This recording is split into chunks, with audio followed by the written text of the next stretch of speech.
Gas ಸಮಸ್ಯೆಯ ಹಿನ್ನೆಲೆಯಲ್ಲಿ ಸೌದೆ ಮಂಡಿಗಳತ್ತ ಜನ ಮುಖ ಮಾಡ್ತಾ ಇದ್ದಾರೆ. ಡಿಮ್ಯಾಂಡ್ ಅಪ್ಪೋ ಡಿಮ್ಯಾಂಡು, ಸೌದೆಗಳಿಗೂ ಡಿಮ್ಯಾಂಡ್.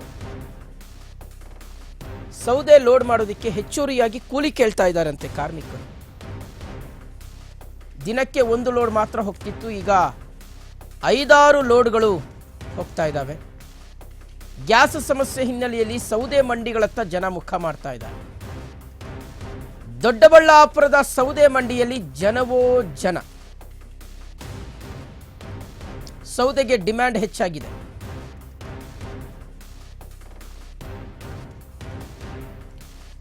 ಬಹುಶಃ ಮುಂದಿನ ದಿನಗಳಲ್ಲಿ ನಮ್ಮ ಮನೆ ಪಕ್ಕ ಸಣ್ಣದಾಗಿ ಒಂದು ಗಿಡ ಒಣಗಿದ್ರು ಬಿಡಲ್ಲ ಅನ್ಸುತ್ತೆ ಜನ. ಆ ಪಾಟಿ ಸೌದೆಗೆ ಡಿಮ್ಯಾಂಡ್ ಜಾಸ್ತಿ ಆಗ್ತಾ ಇದೆ. ಒಂದು ಸ್ವಲ್ಪ ಸೌದೆ ಏನಾದರೂ ಒಣಗಿದ್ರೆ, ಚಿಕ್ಕದಾಗಿ ಒಂದು ಗಿಡ ಒಣಗೋಗಿದ್ರು ಕೂಡ ಅದನ್ನು ಮುರ್ಕೊಂಡು ಎತ್ಕೊಂಡು ಹೋಗ್ತಾರೆ. ಯಾಕೆ ಹೇಳಿ, ಅಟ್ಲೀಸ್ಟ್ ಟೀ ಕಾಸ್ಕೋಬೋದಲ್ಲ ಅಂತ. ಟೀ ಕಾಯ್ಸಕ್ಕಾದ್ರೂ ಆಗುತ್ತಲ್ಲ ಅಂತ ಆ ಪಾಟಿ ಸೌದೆಗೆ ಡಿಮ್ಯಾಂಡ್ ಜಾಸ್ತಿ ಆಗುತ್ತೆ ಮುಂದಿನ ದಿನಗಳಲ್ಲಿ.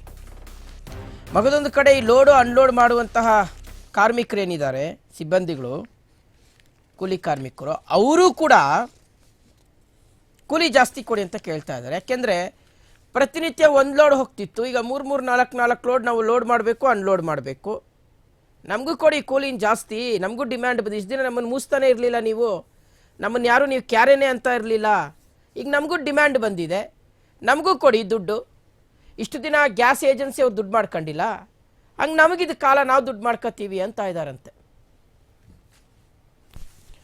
ಓಕೆ, ಡೀಟೇಲ್ಸ್ ಕೊಡ್ತಾರೆ ನಮ್ಮ ಪ್ರತಿನಿಧಿ ಹನುಮಂತರಾಜು. ಈಗ ದೂರವಾಣಿ ಸಂಪರ್ಕದಲ್ಲಿ ಜಾಯ್ನ್ ಆಗ್ತಾ ಇದ್ದಾರೆ. ಹನುಮಂತರಾಜು, ಅತ್ತೆಗೊಂದು ಕಾಲ ಸೊಸೆಗೊಂದು ಕಾಲ ಅಂತಾರೆ, ಅದಕ್ಕೆ ಹೇಳೋದು ಅನ್ಸುತ್ತೆ ದೊಡ್ಡವ್ರು. ಯಾಕೆಂದರೆ ಈ ಹಿಂದೆ ಗ್ಯಾಸ್ನ ದರ್ಬಾರಿತ್ತು, ಈ ಅನಿಲಗಳ ದರ್ಬಾರಿನಿಂದ ಈ ಒಲೆನ ಮೂಸೋರು ಇರಲಿಲ್ಲ, ಒಲೆ ಕಡೆಗೆ ಗಮನ ಹರಿಸೋರು ಇರಲಿಲ್ಲ. ಆದರೆ ಈಗ ಸೌದೆ ಒಲೆಗಳ ಕಡೆಗೆ ಜನ ಹೆಚ್ಚು ಆಸಕ್ತರಾಗ್ತಾ ಇದ್ದಾರೆ, ಹೆಚ್ಚು ಸೌದೆಗಳಿಗೆ ಬೇಡಿಕೆ ಬರ್ತಾ ಇದೆ, ಮರದ ಕಟ್ಟಿಗೆಗಳಿಗೆ ಬೇಡಿಕೆ ಬರ್ತಾ ಇದೆ ಅಂತ.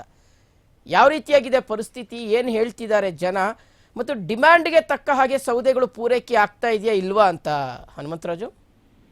ಎಸ್ ಶಿವಶಂಕರ್, ಇದೆ ಯುದ್ಧದ ಪರಿಸ್ಥಿತಿಯಿಂದಾಗಿ ಸಿಲಿಕಾನ್ ಸಿಟಿ ಸೇರಿದಂತೆ ರಾಜ್ಯದ ನಾನಾ ಪ್ರಮುಖ ನಗರಗಳಿಗೆ ಸಿಲಿಂಡರ್ನ ಕೊರತೆ ಉಂಟಾಗಿ ಹೋಟೆಲ್ ಸೇರಿದಂತೆ ಆಹಾರ ಘಟಕಗಳಿಗೆ ಇದೇನು ಪೆಟ್ಟು ಬಿದ್ದಿತ್ತು. ಇದೀಗ ಇದನ್ನ ಚೇತರಿಕೆ ಮಾಡಲು ಮಾಲೀಕರು ಏನ್ ಮಾಡಿದ್ರು, ಪರ್ಯಾಯ ವ್ಯವಸ್ಥೆಗೆ ಹೋಗಿದ್ರು. ಏನು, ಒಂದು ಮೆನು ಕಟ್ ಮಾಡೋದಾಗ್ಲಿ, ಮೆನುನಲ್ಲಿ ಕಡಿತ ಮಾಡೋದಾಗ್ಲಿ, ಇಲ್ಲ ಇಂಡಕ್ಷನ್ ಸ್ಟವ್ ನ ಬಳಕೆ ಮಾಡೋದಾಗ್ಲಿ, ಇದ್ರ ಮೊರೆ ಹೋಗಿದ್ರು.